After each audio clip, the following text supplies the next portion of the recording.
Dragon's Dogma 2 character creator is here. Let's start using it.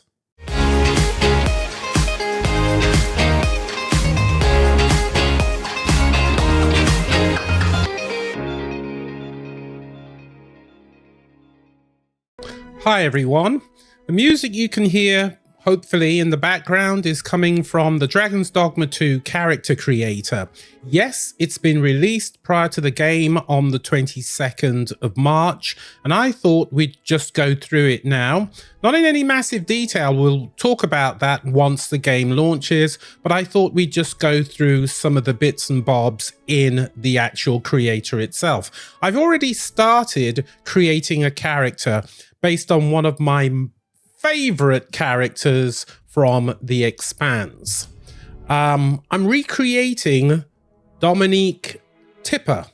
In other words, Naomi from The Expanse, just visually, of course. So let's take a look at what I've gotten up to so far. So I'm going to switch to the character creator right now. So there it is in all its glory. So I am going to go into character creator. There it is. The following character is not finalized. This is the one that I'm working on. So I'm going to continue editing. Now, if you take a look at what I've created so far, oops-a-daisy, I've zoomed in a bit too close there. She's kind of starting to look a bit like Naomi from The Expanse. But I just want to use this model just to show you some of the different things that we can do with it. Of course, we can select a body type. We've talked about this before, and this has been mentioned in some of the videos. So I could go back there, select a particular body type if I wanted to, which I've already got, of course. And if I go to the base head, yes, I can select whatever pre-configured head that I want, which was something that I did and then went in and edited it individually, or at least the different components individually. So I'm going to go to detailed customization, and this is where the character creator really shines. Because, for example, if I decided to focus on the head, I can change the base head here if I wanted to. So you can see there I've changed it. I don't want to keep any of those, so I'm just going to reset it to what it was before. That's where I am right now with this character. I'll just zoom in a bit. Now, you can see what the actual, if you've never watched The Expanse before, you can see what the character looks like right over here. There. Right on the left-hand side there. So that's what I'm trying to recreate. I just love the way that she looks, and so that's why I'd like to import that character into the game. So we can see if I move on, I can modify the hairstyle if I wanted to. So if I wanted her to have hair looking like that, which I actually don't, there are lots of different hairstyles available. I can change the root color, the tip. This is without doubt one of the most extraordinary character creators that I've ever used. And people who've played the first game have pretty much said the same thing about that one as well. So we'll just go on for a bit. Makeup. In fact, there are a couple of things I think I want to add here. Let's give her some freckles. There we go. I think that's a nice little touch. Maybe not so intense. But that's fine. I can zoom back out of that. I think her cheeks look fine. I think I've actually almost done everything I need to do in this character creator. Now, of course, just as with Baldur's Gate 3, you can add tattoos if you want to. I'm not too sure if I do. And just to remind you, a lot of these facial features have come from something called photogrammetry, where they've actually scanned in actors' faces to create some of these base models. So I don't think I'll be doing anything much in terms of the tattoos. I'll just leave that as it is. Oops, made a bit of a mistake there. So we can see that, you know, lot going on. Oops, done it again. Lot going on in terms of the actual character creation itself.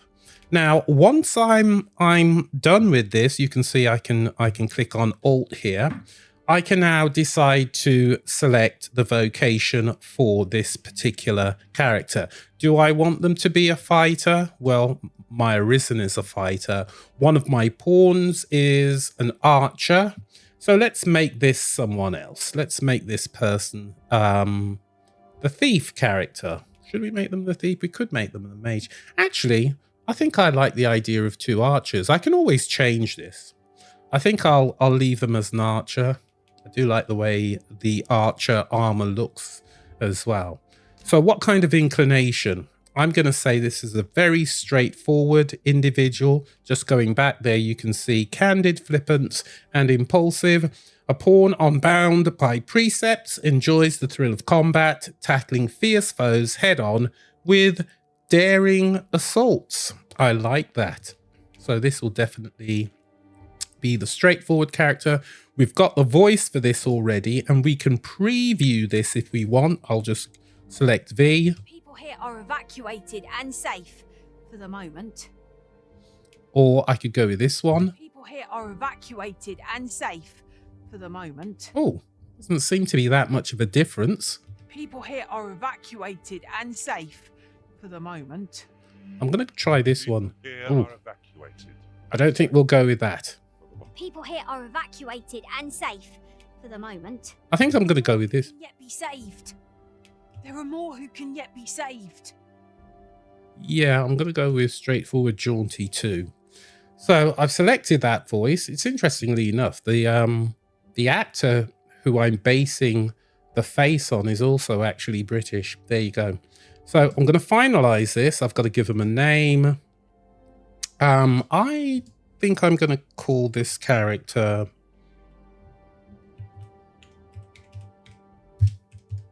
Dominique. Why not? Might be a bit of a mouthful. What's this person's moniker? Shall we go with, have we got something that starts with the letter M? What have we got here? I like that. Mally. Okay. So by finalizing this character now, it will become available once Dragon's Dogma 2 launches on the 22nd, and I'll actually be able to import this character directly into the game. So that saves me a lot of time in the character creator on the 22nd, and I can actually jump into the adventure. This is almost like a boss character itself going through this. And I know I haven't gone through every single part of it, but I really just wanted to give you an overview in terms of the sorts of things that you can expect to see. You can download it now. Please do. I think it'll create even more excitement for the game. And as you can see, I've saved it now, and it's saying, well, it's warning me, really. You may only carry over a single character you created in the demo version of Dragon's Dogma 2. Set this character to be carried over to Dragon's Dogma 2. I definitely want this one carried over. I will make some edits later on, I'm sure. But there we go. So that's how you can create your Arisen.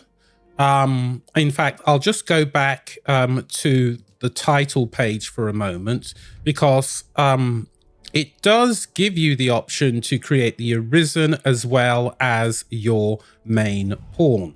So you can see the options here. You can go and create your Arisen. I've created one character. I think I might go back and edit it actually, or you can create your main pawn, the loyal companion who will accompany you throughout the adventure. So, like I said, do get your hands on it, because I think, especially if you're not yet convinced about getting Dragon's Dogma 2 on the 22nd, this little character creator, I think, will play a very important part in making your mind up. So, character creator DG2 available now. The full game released on the 22nd of March. My name is Hubert Shorter, and I'll see you in the next one. Bye bye.